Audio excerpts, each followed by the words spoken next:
Yes बेटा, इन हिंदी आज हम वर्णमाला के बारे में पढ़ेंगे। उससे पहले हम दो शब्द देखते हैं। पहला है पानी, दूसरा है रोटी। पानी को अगर हमें कोई कहे कि पानी शब्द के टुकड़े कीजिए तो उनको उस टुकड़े हम कैसे करेंगे? प लिखेंगे पहले, प, देन आ, न, ई। ये हमारे हो गए पानी के टुकड़े। प, आ, न, ई, पानी। अगर हमें कहे रोटी को छोटे टुकड़ों में मीन्स छोटे से छोटे टुकड़ों में विभाजित कीजिए तो हम कैसे करेंगे डिवाइड इनको? रोटी को र प्लस हम हलंत किस लिए लगा रहे हैं नीचे? क्योंकि वो हमारा आधा वर्ण गिना जाएगा। उसको हम क्या बोलेंगे? आधा व्यंजन, आधा वर्ण बोलेंगे। ओके, तो उसमें मात्रा कौन सी लगी हुई है? ओ, ट और फिर बड़ी ई। सो ये हमारा बन गया। जो शब्द था उसको हमने छोटे छोटे टुकड़ों में विभाजित कर दिया है। तो ये जो छोटे टुकड़े हैं इनको हम क्या बोलेंगे? इनको हम बोलेंगे वर्ण। क्या बोलेंगे? इनको हम बोलेंगे वर्ण, या हम इनको बोल सकते हैं अक्षर। क्या बोल सकते हैं? अक्षर। हम इनको वर्ण या अक्षर बोल सकते हैं। इनसे ज़्यादा इनके छोटे जो टुकड़े हैं वो नहीं बन सकते हैं। हमने शब्द को टुकड़ों में विभाजित कर लिया है, बट इनसे छोटे इनके टुकड़े अब आगे नहीं बनेंगे। सो छोटे से छोटे टुकड़े को मीन्स जिसके आगे टुकड़े नहीं हो सकते, छोटे से छोटे ध्वनि को जिसके आगे टुकड़े नहीं हो सकते हैं उसको हम वर्ण बोलेंगे। ठीक है, तो ये हमारी ध्वनियाँ हैं प, आ, न, ई। ये हमारे क्या हो गए हैं? वर्ण हो गए हैं। वर्ण या हम इनको अक्षर बोलेंगे बेटा। सो ये कितने होते हैं हिंदी में? सो इसके लिए हम बुक में पेज नंबर 10 पर देखेंगे, जहाँ पर आपका बहुत अच्छे ढंग से दिखाया गया है कि स्वर कितने हैं और हमारे व्यंजन कितने हैं। स्वर 11 होते हैं। स्वर ए से लेकर औ तक 11 होते हैं, और जो अंग और ए है उसको हम अयोगवा कहते हैं। जो ढ और ढ है उसको हम आगत वर्ण में लेते हैं। ये हमारे व्यंजन में काउंट नहीं होते हैं, लेकिन हम हिंदी भाषा में इनको यूज़ करते हैं। और यहाँ पर जो व्यंजन है उनकी संख्या कितनी है? 33 है, 33।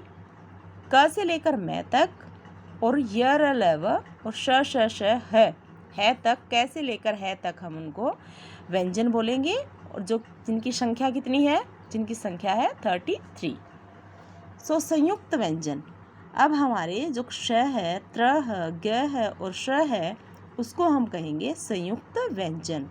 संयुक्त क्यों बोलते हैं? क्योंकि ये दो व्यंजनों से मिलकर के बनते हैं। फॉर एग्जाम्पल आप देखिए, श, क, श और अ से मिलकर बना है, इसीलिए हम इसको बोलते हैं संयुक्त व्यंजन। त्र भी कैसे बनता है? त्र, त, र, अ से मिलकर बना है त्र, इसीलिए हम इनको बोलते हैं संयुक्त व्यंजन, जिनकी संख्या कितनी है? 4 है। श, त्र, ग और श। सो इसी से रिलेटेड हम अपनी एक्सरसाइज करेंगे बेटा। सही विकल्प पर आपको क्या करना है? टिक करना है। अभी हमने पढ़ा है स्वर कौन से होते हैं और व्यंजन कौन से होते हैं। सो आपको बताना है जो री है वो क्या है। आप वीडियो देखेंगे बट अपने आंसर अपने आप ही करेंगे। री क्या है? स्वर है या व्यंजन है? सो योर आंसर इज स्वर है। संयुक्त व्यंजन, अब इनमें से संयुक्त व्यंजन कौन सा है? झ है या श्र है? यस, दिस इज श्र बेटा। घ के बाद का वर्ण है अड़े या अंगे? सो योर आंसर इज अंगे। ये तो अड़े है बेटा जो सड़क में आता है, और ये हमारा अंगे है जो कै की लाइन में आता है।